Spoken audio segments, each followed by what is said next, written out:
কেউ যদি আপনাকে কখনো তার নিজের দুঃখ বোঝায়, একটু শ্রদ্ধার সাথে মনোযোগ দিয়ে তার দুঃখের কথাগুলো শোনার চেষ্টা করবেন। তার কারণটা হচ্ছে আপনি যেটা শুনছেন সেটা সে পার হয়ে এসেছে সেই কষ্টের সময়টা। আপনি শুনতে যদি বিরক্ত হন এই সামান্য সময়ের কথাগুলা, সে তো সেটাকে বহন করছে দিনের পর দিন, রাতের পর রাত। কত রাত নির্ঘুম কেটেছে এই কষ্টের কারণে। কথা বলেন ঠিক কিনা?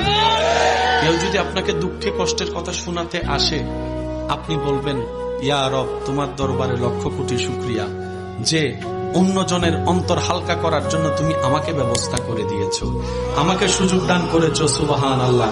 কারণ সে যদি আমাকে শোনায় একটুখানিও শান্তি পায়, এই অশান্তির সময়ে, অশান্তির যুগে, অশান্তি দুনিয়ায় যখন কেউ কারো শান্তি দেখতে পারে না, সে সময়ে যে একটু শান্তির ব্যবস্থা তুমি আমার মাধ্যমে করে দিচ্ছ, ইয়া রব, তোমার কাছে লক্ষ শুকরিয়া।